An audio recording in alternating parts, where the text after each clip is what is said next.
শয়তানের তৈরি করা ধর্মনিরপেক্ষ মতবাদ বাংলার জমিনে কায়েম হতে দেওয়া হবে না, হবে না। আল্লাহ হচ্ছেন তিনি, যিনি ছাড়া কোনো ইলাহ নাই, আইনদাতা নাই, বিধানদাতা নাই। আমরা মানুষের তৈরি করা আইন মানি না। আমাকে বলছে রাজাকার, আমি রাজাকার নই। শুধুমাত্র হিন্দুস্তানের রাজাকারেরাই আমাকে রাজাকার বলতে পারে। তারা ইসলামের কথা বলে, তারাই রাজাকার, তারাই মৌলবাদী। আমাদের যারা মৌলবাদী বলে ওরা হলো আগাবাদী। লাফালাফি বেশি করবা না, 12 কোটিতে গাছের গোড়া আসতে নাড়া দেবে, মামু বাড়ি দিল্লি গিয়া পড়বা, বাংলার জমিনে জায়গা হবে না। এ কথা বিশ্বাস করো।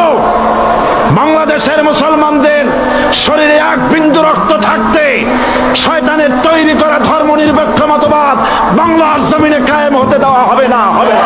বিশ্ববিদ্যালয়ের ভাইস চ্যান্সেলরের ইমামতিতে সে জায়গার মুসলমান ছাত্র ছাত্রী, শিক্ষক শিক্ষয়িত্রী এক জামাতে নামাজ আদায় করবে। এই যদি হয় চিত্র দেশের, অপরাধ থাকবে? থানায় ওসি সাহেব নিজেই যদি জামাতের ইমামতি করেন, এইভাবে নামাজ আদায় করেন পুলিশদের নিয়া, জামাতে ঘুষ আর খাবে তারা? এসপি সাহেবের অফিসে, ডিসি সাহেবের অফিসে মন্ত্রীরা যদি ভাবে নামাজ কায়েম করে, তাহলে কি অন্যায় অপরাধ কিছু থাকবে সমাজে? সুতরাং নামাজ বাধ্যতামূলক করে দেওয়া হয়। নামাজ বাধ্যতামূলক, সকলকে নামাজ পড়তে হবে। এই পৃথিবীতে বাংলাদেশের সবচাইতে বড় দুশ্মন ভারত। সবচাইতে বড় দুশ্মন কে? আমরা ভারতকে দেখিয়ে দেব ইনশাআল্লাহ। জিহাদের প্রেরণা নিয়ে যদি প্রয়োজন হয়, বাংলাদেশের যুদ্ধ যদি করা লাগে ভারতের সাথে, আর যুদ্ধ করা লাগবে, রাসূলুল্লাহর ওয়াদা।